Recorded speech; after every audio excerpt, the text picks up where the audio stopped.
બોલ કેમ છો બધા? આશા કરું છું મજામાં હશો.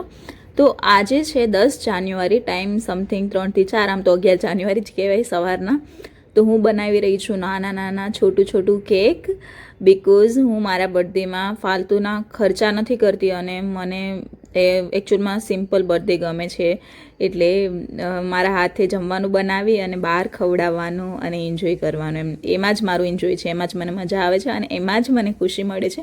તો મેં ફટાફટ મફિન્સ નાના નાના બનાવી દીધા. પછી મેં એક હેલ્ધી ચોકલેટ તૈયાર કરી, જેમાં એ નાના નાના છોટું કેકને, મફિન્સ કેકને એમાં ડીપ કરી અને ચોકલેટી ફ્લેવરવાળા બનાવીશ. આ બધા લોકો બર્થડેના દિવસે એન્જોય કરવા માટે ઘણા બધા પૈસા ઉડાડે છે, ઘણું બધું ફૂડ અને ઘણું બધું વેસ્ટ કરે છે કેકને. પણ જો આટલું બધું જો કોઈ ગરીબને, કોઈ જરૂરતમંદને આપણે આપીએ તો એમના આશીર્વાદથી વધારે મોટી ભેટ તમારા માટે બર્થડેમાં કંઈ જ નહીં હોઈ શકે. પછી પોતપોતાની ચોઈસ હોય છે કોને કેવી રીતે બર્થડે સેલિબ્રેશન કરવું. પણ હું તો તમને એટલું જ કહેવા માગું છું કે આટલા ફાલતુના ખર્ચા ફૂડ વેસ્ટ કરવા કરતાં તમે કોઈ જરૂરતમંદ નીડીને જો આપશો તો એ બહુ ખુશ થશે અને એના આશીર્વાદથી વધારે કંઈ જ મોટું હોઈ નહીં શકતું દુનિયામાં.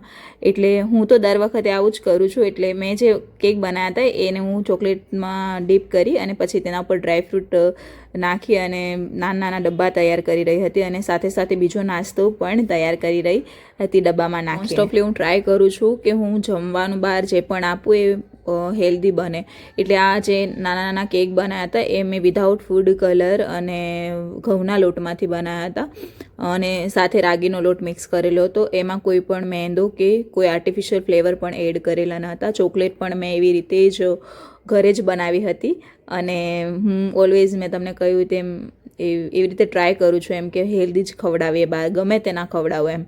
હું તો તમને એટલું જ કહીશ કે તમે નીતિ સારી રાખો અને બધા લોકોનું સારું ઈચ્છો. તો ક્યારેય પણ કુદરત પૈસા ના હોવા છતાં પણ તમારું કામ ક્યારેય નહીં અટકવા દે. કારણ કે એ હાથ બહુ પવિત્ર હોય છે જે કોઈની મદદ માટે લાંબા થાય છે. અને કુદરતને સૌથી વધારે એ માણસ, એની ઇન્સાનિયત અને એના હાથ સૌથી વધારે ગમે છે. હા, એવા માણસની લાઈફમાં મુશ્કેલીઓ બહુ આવે છે. મારી લાઈફમાં પણ ઘણી બધી મુશ્કેલીઓ આવે છે. ક્યારેક તો આ એક ફેક્ટ છે એમ કે મને એમ શો ઓફ કરવાની આદત નથી. ક્યારેક એવું હોય છે કે મારી જોડે હોતું નથી કે હું કેવી રીતે અત્યારે સન્ડે હોય છે તો યુઝ્યુઅલી હું સન્ડે ખવડાવવા જાઉં છું, પણ વિડીયોઝ ક્યારેક જ મૂકું છું કારણ કે મારી જોડે કોઈ હોતું નહીં બનાવવા માટે. અને વિડીયો બનાવવાનો પર્પઝ પણ એવો નથી કે ફેમસ થવા માટે. હું ખાલી એટલું ચાહું છું કે આ વિડીયો જોઈ અને બીજાના વિચાર ચેન્જ થાય, એ પણ કોઈ બીજા લોકોની મદદ કરે તો બીજા કેટલા બધા લોકોની હેલ્પ થઈ જશે. ખાલી એટલો જ પર્પઝ હોય છે વિડીયો મૂકવાનો પણ. તો ક્યારેક એવું હોય છે કે મારાથી થતું ના હોય, એમ થાય કે શું કરું, આજે તો પૈસા નથી, કેવી રીતે ખવડાવું. છતાં પણ ના હોવા છતાં ખબર નહીં કંઈક ને કંઈક કુદરત એવું કરે છે કે મારી ઈચ્છા પૂરી થઈ જાય છે. કારણ કે તમે છે ને કોઈ બીજા માટે માંગો ને તો કુદરત તમને કંઈક ને કંઈક રીતે તમારા માટે એડજસ્ટમેન્ટ કરી જ દે છે. હવે બેક ટુ ધ પોઈન્ટ. તો આ છે 11 જાન્યુઆરીના સમથિંગ 12 વાગ્યાનો ટાઈમ, 12:05, 12:10 જેવો.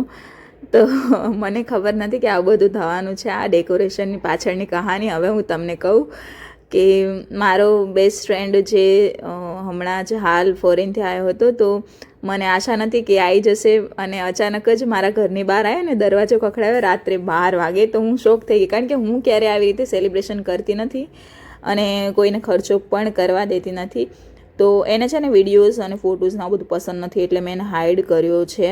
પણ કોઈએ આપણા માટે કંઈક કર્યું હોય તો દર્શાવવું વિડીયોમાં જરૂરી છે. એટલે મેં એને હાઇડ કરીને પછી વિડીયો બનાવ્યો છે. તો હું એટલી બધી ખુશ થઈ ગઈ. મારા હસબન્ડે અને મારા બેસ્ટ ફ્રેન્ડે આ પ્લાનિંગ કર્યું હતું. પછી એટલી બધી ખુશીમાં છે ને મેં કેક કટ કરીને ખવડાવી દીધું, પણ કેન્ડલ ઓલવવાનું ભૂલી ગયું કે કેન્ડલ મેં ઓલવી જ નથી. અને એટલી બધી ખુશ થઈ ગઈ. મારો ફ્રેન્ડ કે ઓ હરક પદુડી, કેન્ડલ તો ઓલવ. પછી મને ખબર પડી કે હા યાર મેં કેન્ડલ તો નહીં ઓલી. પછી મેં કેન્ડલને ફૂંક મારી અને પછી એણે મને ગિફ્ટ આપ્યું. યુ નો ઓલવેઝ બધાને ખબર છે કે મને ઝુમખા બહુ ગમે છે, પણ મને એના ઉપર આશા નથી કે એને પણ ખબર હશે કારણ કે બહુ વર્ષો પછી મળ્યા અને આવી રીતે અચાનક. તો મને એ ખ્યાલ નહોતો કે એને પણ ખબર હશે કે મને ઝુમખા ગમે છે. તો બહુ સરસ એણે ગિફ્ટ આપ્યું હતું. Thank you so much.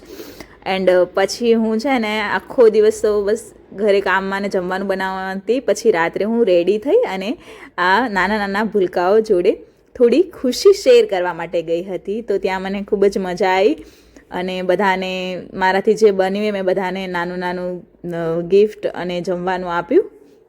ક્યારેક તમે બહાર નીકળો અને લોકોના દુઃખ જુઓ ને ત્યારે તમને ફીલ થશે કે આપણે કુદરતે આપ્યું છે, સર્વશ્રેષ્ઠ આપ્યું છે. આપણી જોડે કેટલું બધું છે અને ઘણા બધા લોકો ઘણી બધી વસ્તુઓ માટે તરસે છે. મેં એવા લોકોને પણ જોયા છે કે જે ડસ્ટબિનમાંથી 2-3 દિવસની વાસી સડેલી રોટલી ખાતા પણ મેં જોયા છે. યુનિવર્સ માણસને ગમે તેટલું આપે, પણ માણસ છે ને, માણસ ક્યારે ધરાતો નથી. એને એનાથી વધારે મેળવવાની ચાહ હંમેશા રહે છે. ઘણા લોકોને ઘણું નથી મળતું, પણ યુનિવર્સે જો તમને આપ્યું છે તો તેની કદર કરતા શીખો.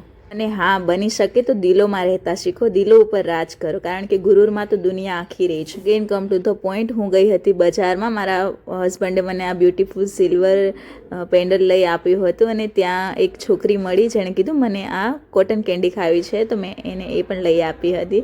અને આવી રીતે મારો બર્થડે મારા ફ્રેન્ડ ફેમિલી સાથે બહુ જ ખુશીમાં ગયો અને હંમેશા હું આવી રીતે સેલિબ્રેટ કરવા માગું છું. હું ચાહું છું કે ભગવાન મને, યુનિવર્સ મને, કુદરત મને એટલું આપે કે હું મારી નજરે આવતા હરેક વ્યક્તિની મદદ કરી શકું. અને લાસ્ટમાં હું એટલું જ કહીશ કે ભલા કિસી કા કર ના સકો તો બુરા કિસી કા મત કરના. અગર પુષ્પ નહીં બન सकते तो तुम कांटे बनकर भी मत रहना.